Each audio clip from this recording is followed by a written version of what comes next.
बोलो विष्णु भगवान की जय। आइए सुनते हैं कार्तिक मास के 10वें अध्याय की कथा। राजा पृथु ने कहा, हे देवऋषि, आपको नमस्कार है। कृपा कर आप यह कहिए कि जिस समय भगवान शंकर ने अपने माथे का वह तेज क्षीर सागर में डाल दिया तो उस समय क्या हुआ। नारद जी ने कहा, हे राजन, जब भगवान शंकर ने अपना वह तेज क्षीर सागर में डाल दिया तो उस समय वह शीघ्र ही बालक होकर गंगा सागर के संगम पर बैठकर संसार को भय देने वाला रुदन करने लगा। इसके रुदन को समस्त संसार व्याकुल हो उठा। लोकपालों के मन में भी व्याकुलता हुई। चराचर चलायमान हो गया। शंकर सुवन के रुदन से ब्रह्मांड व्याकुल हो गए। समस्त देवता और ऋषि मुनि व्याकुल होकर लोक पितामह श्री ब्रह्मा जी के शरण में गए। सबने मिलकर श्री ब्रह्मा जी को प्रणाम किया और स्तुति की। फिर कहा, हे पितामह, यह तो बड़ा भयंकर समय उपस्थित हुआ है। हे महायोगी, इसका नाश कीजिए। तब देवताओं की ऐसी बात सुनकर के श्री ब्रह्मा जी सत्यलोक से उतरकर उस बालक को देखने के लिए समुद्र तट पर आए। समुद्र ने ब्रह्मा जी को आता देखकर प्रणाम किया और बालक को उठाकर उनकी गोद में दे दिया। तब विस्मित होकर श्री ब्रह्मा जी ने पूछा, हे सागर, तुम शीघ्र कहो कि यह बालक किसका है।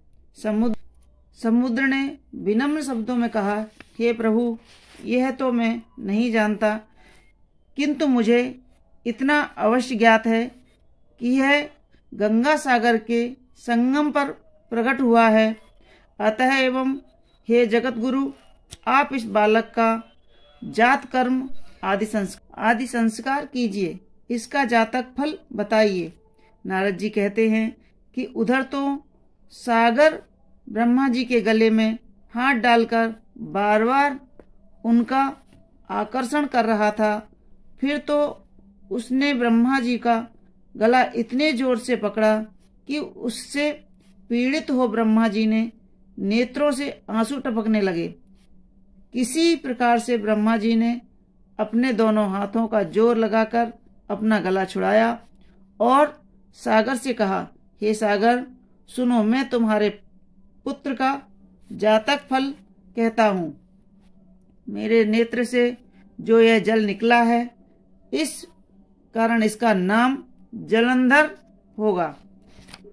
यह उत्पन्न होने के साथ ही तरुण हो गया है।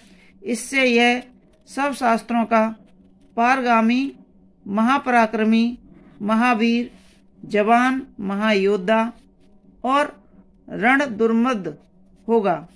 यह बालक सब दैत्यों का अधिपति और भगवान विष्णु को जीतने वाला होगा तथा यह कहीं भी नहीं हारेगा। एक भगवान शंकर को छोड़कर यह सबसे अवध्य होगा। जहाँ से उत्पन्न हुआ है फिर वहीं जाएगा। इसकी स्त्री बड़ी पतिव्रता, सौभाग्यशालिनी, सर्वगुण सुंदरी और परम मनोहर, मिष्ट भाषणी तथा शीलवान होगी। नारद जी कहते हैं, हे राजन, सागर से ऐसा कहकर ब्रह्मा जी ने शुक्राचार्य को बुलाकर उनके हाथों से बालक का राजाभिषेक कराया और आप अंतर ध्यान हो गए। फिर तो बालक को देखकर सागर बड़ा ही प्रसन्न हुआ और घर आ गया। कितने ही उपाय से उसका पालन कर उसको पुष्ट किया। फिर कालनेम नामक असुर को बुलाकर उसका वृंदा नाम की कन्या से सविधि विवाह करवा दिया। उस विवाह में बड़ा उत्सव हुआ। श्री शुक्राचार्य के प्रभाव से स्त्री सहित जलंधर दैत्यों पर राज करने लगा। बोलो विष्णु भगवान की जय। तो दोस्तों, यह थी 10वें अध्याय की कथा। 11वें अध्याय की कथा मैं आगे आपको सुनाऊंगी। धन्यवाद।